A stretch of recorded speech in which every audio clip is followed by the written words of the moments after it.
Hi out there, friends and family.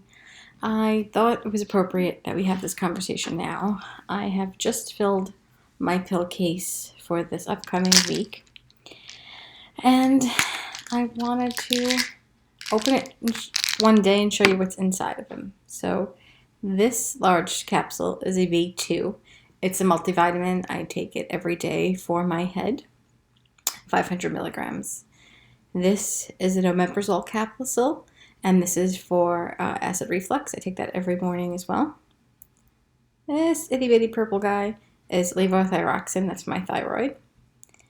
And these are the two friends here are B12 and a folic acid. I take those every morning as well.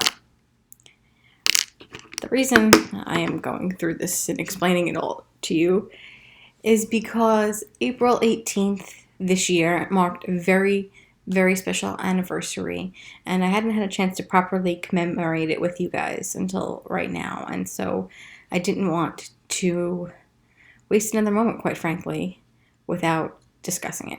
April 18th was the official 1-year anniversary celebrating no more daily preventative medication for my migraines.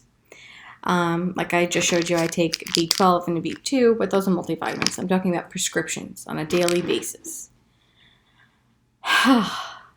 If you look back to season 1, episode 4, rather, of my chronic migraine life, you will see a very short 5-minute video where I am sitting at my kitchen table, essentially bawling my eyes out because I was filling my pill case for the very first time without putting daily preventative medication in it. Gets me every time. I didn't really have anything planned when I started the video. I just knew that I wanted to commemorate that moment of celebrating. And my picture of my pill case then was much, much deeper and longer than the one that I use now. And I just bawled my eyes out. And when I stopped the video, I cried even harder. I was the middle of the night, and my brother lives in California, so it's 3 hours earlier there. So it was really the only person I could think to call after I filmed my pill case and after I filmed the video, hysterical crying. And I was crying so hard, he thought something actually bad happened. And I was trying to explain that it was just the relief of filling the pill case.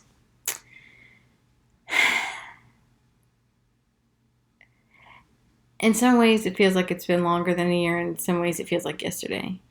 For the longest time, every time I filled my pill case, every single week, I had a daily reminder, a momentary reminder of what my day was going to look like, or what I was going to feel, or what I was going to need.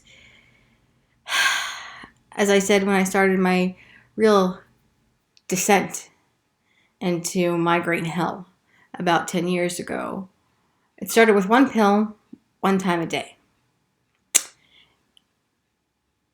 Over the course of maybe 2 to 3 years, that dosage would change and ultimately increase to pills 3 times a day. A plethora of pills. And that was 3 times a day. And then, of course, that ultimately become the sleeping pills I needed to start to take. And then, if it worked, hopefully trying to wake myself up to be productive the next day and go to work.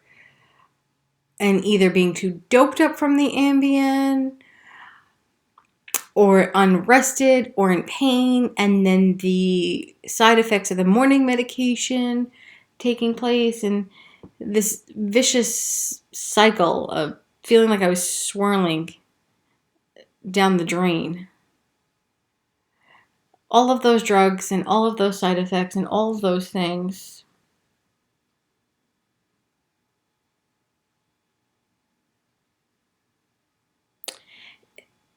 it feels like it's happened to someone else. And I suppose in many ways it has. And that's not necessarily a new topic here.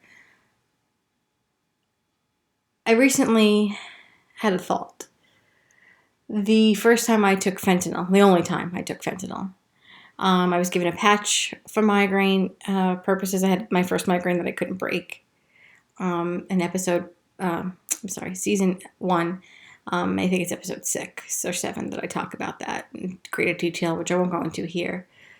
But I have this vision of what I must have looked like, or mental image of of seeing myself on the couch with my dog beside my feet, and just in terrible pain, and then ultimately very sick from the patch. And the thought of that image just breaks my own heart. I wish I could give that girl a hug. I wish I could tell her to hang on, because our ride was going to get much tougher, but then ultimately get better. And as I'm sitting here in celebration of these moments and the gratitude and appreciation I have for where I have come in my journey, I wonder if knowing then how hard it was going to be before it got better would have helped. Sometimes they say that, you've got to win the war, but you might lose the battle, or you have to be sick in order to get better. It just has me thinking a lot about people that go through terrible treatments like cancer and things like that. And you have to put this poison in your body to ultimately hope for a good outcome. And what you have to go through to get to the next place, it has to be worth it, And that's why I've always been someone that celebrates milestones and commemorates things, because I never want to be a person that forgets myself and other people's, also their journey, their struggle, and the good moment that is now, because none of us are guaranteed anything, and it can always all be taken away in a moment. And while that feels a little heavy for something that I'm feeling very happy about, it's all very, very, very real. The pill case symbolizes where I've come from, and hopefully where I'm headed. I still get my Botox. I still deal with it on a daily basis. My migraine illness is never far from my mind, literally. And I just find it so appropriate that April 18th is the 1-year anniversary of no more preventive medication, daily preventive medication. And April 2nd was the 1-year anniversary of this YouTube series. It doesn't escape me that I have finally also had a new rebirth this year, that I am, I guess, almost 2 months post-op of my second cataract surgery. And so I feel like I've really had this super transformational year and moments. And between the decade changing and finally taking care of my eyes, which were no doubt a result of all of those terrible medications that I was taking on a daily basis for so long. It's sometimes I just sit back and marvel at it all. It's just 10 years is a long time, and I guess I hardly even know what to really say about it sometimes. I remember maybe 7 or 8 years ago, I went to visit a family friend in Memphis, and I was on vacation. I was having a great time. But it was also the time that I was rearranging my pill schedule and trying to cut out that afternoon pill. And I remember being so conscious. So my migraine brain always knew, let's say 1 o'clock, I was taking that pill. And so I was purposely taking my B12 at 1 o'clock so that I would be repeating the habit, but without taking the drug, and hopefully tricking my brain into thinking it was getting what it needed, because every time I withdrew from a drug, it was torture. Ultimately, the last few drugs that I tried to taper off, even like the smallest milligrams, was the stuff of nightmares coming off. And so I had all these little tricks of the trade of how to, sort of like you quit smoking, you don't know what to do with your hands. It was sort of like, I'm supposed to take a pill now, so I need to do something else to mimic the schedule, but of course, not take the medication. There's so many things to be said, but what I thought was really apropos is that my most favorite Broadway show is Rent. I've seen it more times than I can count. With the original cast, I've seen the last performance that they filmed from Broadway in the movie theater. I've seen the movie. I've done everything. Jonathan Larson was the playwright, and he died suddenly and sadly on the night of their first off-Broadway performance. So he never saw what it ultimately became, and the accolades and the love and the growth of the so-called Renthead movement. I went to the same college as Jonathan Larson, not the same time. I think he was about 15 years older than me, 10, 15 years older than me. But his memory was very much alive there. And that's when I learned about Rent, not because of the college that I was attending, but it's the first time a friend that I met at college took me to see it in the city. And I don't know if it's something about your college years and your expanding your horizons and your hope for your future, and that you never really anticipate the bad things that can happen, because God, the naivete of being young, it's such a cliche, but it's so true. And Rent is all about, being in the moment, the family that we choose for ourselves, learning to accept who you are, and celebrating all the little moments. One of the most powerful ballads in the musical is a song called Seasons of Love. The chorus is something like, there are 525,600 minutes in a year. And how do you possibly capture what it means to be the good things, the bad things, the happy things, all of those things that happen to us each and every year?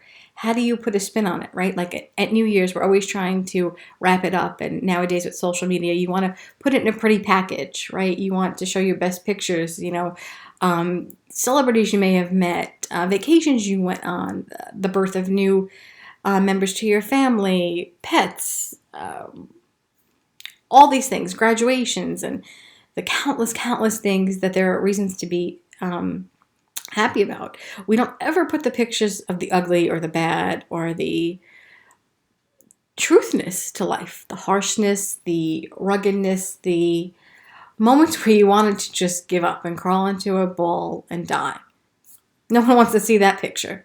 And we don't normally take pictures. I don't have pictures of those moments, but they are so clearly imprinted in my mind and in my soul that in this past season of love, I am celebrating that it was a year without medication.